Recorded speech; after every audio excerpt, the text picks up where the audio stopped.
Assalamualaikum warahmatullahi wabarakatuh. Alhamdulillahirabbil alamin. Asyhadu an la ilaha illallah wa asyhadu anna Muhammadar Rasulullah. Allahumma shalli ala sayyidina Muhammad wa ala ali sayyidina Muhammad.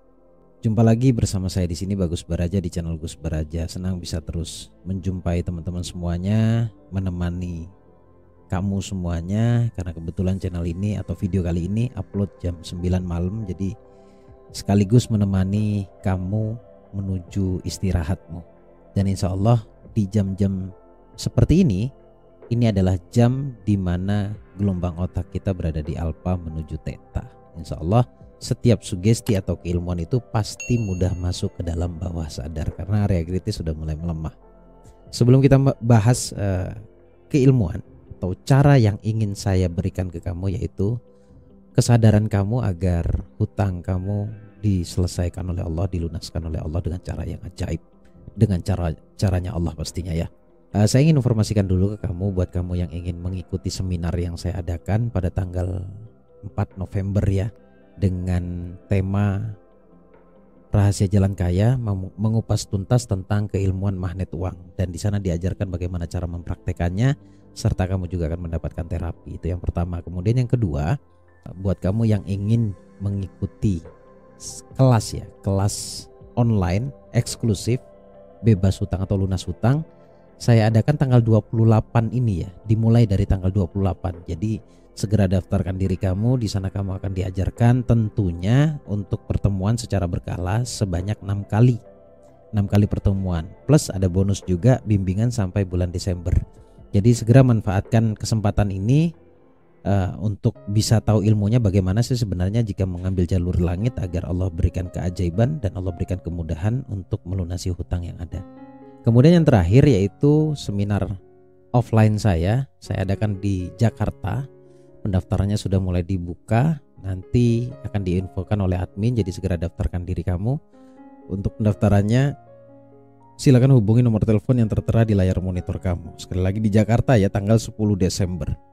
Baik, saya akan bahas tentang bagaimana sih sebenarnya keilmuan atau jalur langitnya agar Allah selesaikan hutang ribanya kita, ya, hutang kita ya. Sebenarnya begini loh, kalau dibilang mudah, kalau dibilang sulit juga. Jadi mudah dan sulitnya itu tergantung cara pandangmu, tergantung self talkmu atau tergantung afirmasimu. Yang artinya semua itu tergantung pada keyakinanmu. Nah, pertanyaan saya kalau ngomong-ngomong tentang yakin, kamu yakin gak sih sebenarnya keajaiban dari Allah? Karena keajaiban itu ada bagi yang yakin, bagi yang percaya. Nah sekarang saya akan buat kamu percaya bahwa keajaiban itu ada. Yang pertama, sadar gak sih bahwa sebelum kamu dilahirkan itu sudah banyak banget keajaiban yang terjadi. Contoh, dari ratusan juta sel kehidupan ya, dari sperma seorang ayah, itu yang masuk ke dalam rahim ibu itu hanya satu loh. Dan itu kamu, itulah sisi keajaibannya. Kemudian setelah itu kita dilahirkan. Dan ajaibnya tidak berpikir tentang makan, tidak berpikir tentang kebutuhan, tetapi Allah cukupkan melalui tangan orang tua kita. Tidak memikirkan lah, bayangin. Tapi semuanya Allah cukupkan. Itu sebuah keajaiban.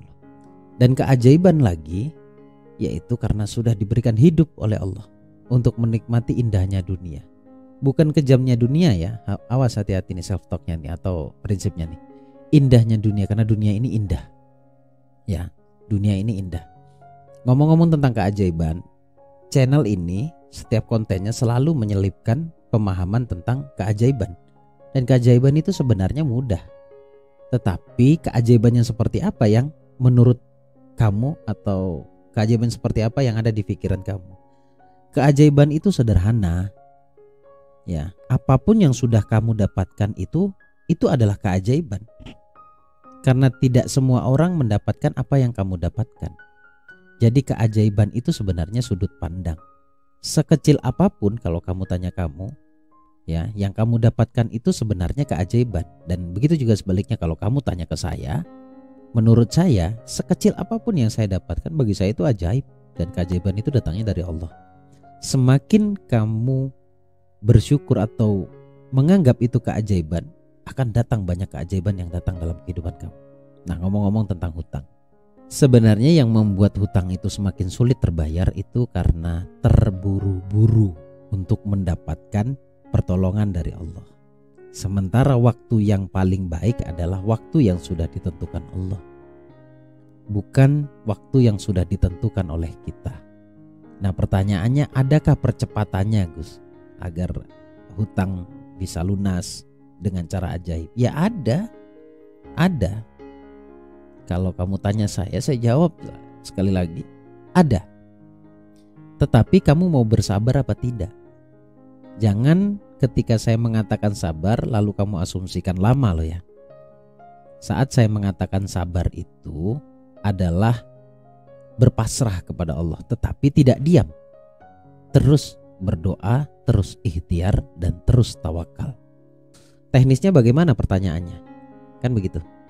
Bagaimana caranya, Gus, agar benar-benar sabar dan keajaiban itu mudah datang dalam kehidupan kita? Nah, itu baru pertanyaan benar. Keajaiban mudah datang dalam kehidupan kita itu bagaimana caranya? Pertama, saya sarankan buat kamu yang ngerasa punya hutang, punya kewajiban, baik itu kewajiban yang diperbolehkan ataupun kewajiban yang sifatnya riba yang dilarang oleh Allah. Pertama, sadari bahwa kesalahan ini ya, alur cerita ini nih adalah keputusan kita. Jadi yang dolim terhadap diri sendiri itu kita. Memang kebanyakan orang mengatakan ini sudah takdir. No, menurut saya ini adalah hasil dari ulah kita sendiri. Dan takdir itu nanti di ujung. Ikhtiar belum sudah mengatakan takdir, menurut saya terlalu sempit cara berpikirnya. Ikhtiar dulu, dan ikhtiar itu berbagai macam cara. Ikhtiar doa, ikhtiar tindakan, dan ikhtiar tawakal. Jadi 3 hal ini harus jadi satu komponen, yaitu berpasrah kepada Allah atau menyerahkan semua urusan kepada Allah. Yang pertama adalah berjanji ke Allah pastinya, karena ini sebuah kesalahan, untuk tidak lagi mengulanginya. Ya, berjanji ke Allah. Komunikasilah setiap hari sama Allah.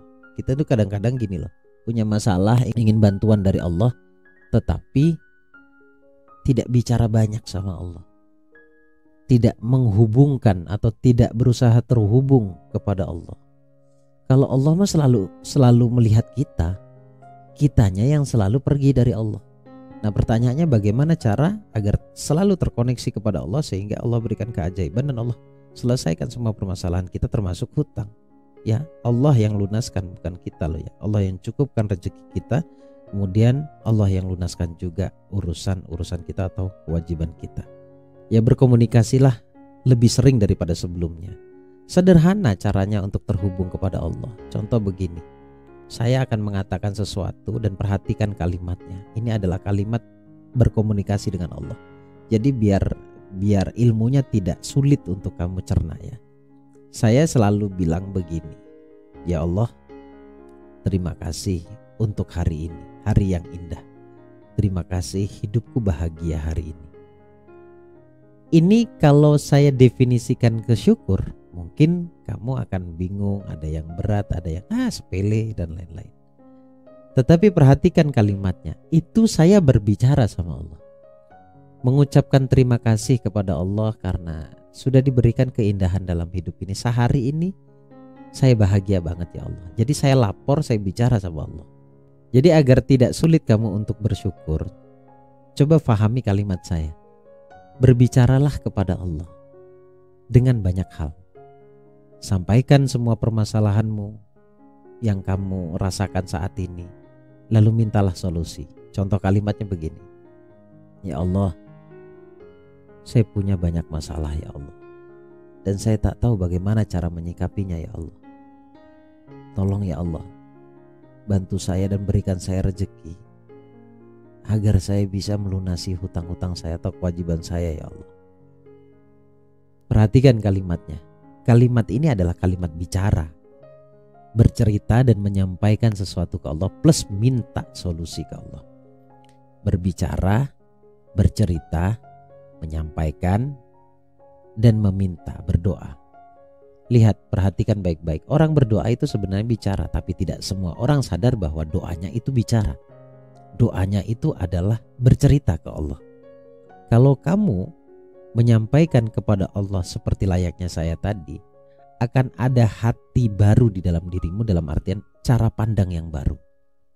Karena begini loh, kalau kita cerita pada orang lain itu dengan mudahnya, betul bukan? Curhat pada orang lain, menyampaikan banyak hal kepada orang lain. Saya lagi susah, saya begini, saya begini, saya begini. Saya lagi punya hutang begini, begini, begini. Itu dengan mudahnya kita cerita ke orang. Karena kalau saya tebak, hatimu butuh pertolongan orang, bukan butuh pertolongan Allah. Kalau saya mau lebih dalam lagi melihat dari kejadian yang banyak orang alami atau yang banyak orang lakukan, yaitu dengan curhat pada orang lain. Kenapa tidak kamu lakukan itu kepada Allah? Bicara kepada Allah bahwa kamu sedang punya hutang, sedang punya kewajiban yang kamu sendiri sudah gak sanggup untuk mengatasinya. Ya Allah, beri saya solusi. Minta berdoa sama Allah di situ. Budayakan berdoa dengan sebaik-baiknya doa. Budayakan bercerita ke Allah dengan sebaik-baik cerita dan sebaik-baik kata yang kamu gunakan untuk menyampaikan ceritamu kepada Allah. Terkesan sederhana ya, terkesan sepele ya, ini mah konten doang. Mungkin ada dari kamu yang akan berpikir demikian. Tapi silahkan kamu cek sendiri dalam dirimu. Sudah benarkah kamu dalam berdoa? Asumsimu terhadap doa itu apa sebenarnya? Kamu mengartikan doa itu apa sebenarnya? Minta. Apakah itu benar-benar minta? Nah, pertanyaan saya, benarkah kamu mendefinisikan doa itu meminta? Itu pertanyaan saya. Dan sudahkah kamu cerita kepada Allah tentang permasalahan kamu? Sudahkah kamu sampaikan semuanya kepada Allah? Mungkin menyampaikannya dalam sehari mungkin 5 kali. Tapi kepada orang lain, bercerita kepada orang lain dengan harapan agar ditolong oleh orang lain, itu mungkin lebih daripada 5 kali. Artinya berkomunikasi dengan Allah lebih sedikit daripada berkomunikasi dengan orang lain. Kalau saya pribadi, selama ini jika saya punya hutang, punya kewajiban di kala itu, saya berusaha menutup ini dari orang lain. Saya tidak banyak bercerita kepada orang lain karena saya tahu persis orang lain itu tidak akan bisa bantu banyak. Dan kalau mereka suka dengan cerita saya, mungkin mereka akan iba. Tapi yang tidak suka, mereka akan tepuk tangan. Rasain lu. Bukankah begitu yang sering kita dengar kalimat motivasinya? Jadi perbanyaklah berdoa ke Allah. Sampaikan banyak hal kepada Allah. Sering-seringlah bercerita ke Allah. Sering-seringlah berdoa ke Allah. Semakin sering kamu bercerita kepada Allah, semakin jelas bahwa hatimu hanya akan menyandarkan dan membutuhkan pertolongan dari Allah semata. Cara-cara yang spiritual yang saya anggap ini jalur langit, ini lebih efisien daripada kamu harus bercerita ke sana kemari. Jalur langit itu jauh lebih efisien. Sekali lagi jangan lupa berdoa, kuatin doanya, maksimalkan syukurnya, dan yang terpenting yang tidak akan mengecewakan jika kamu tanya solusinya adalah sedekah. Untuk pembelajaran ilmu sedekah kamu bisa tonton video saya yang sebelumnya. Semoga bermanfaat. Saya Bagus Baraja, al-Fakir Filullah. Assalamualaikum warahmatullahi wabarakatuh. Allahumma sholli ala sayyidina Muhammad.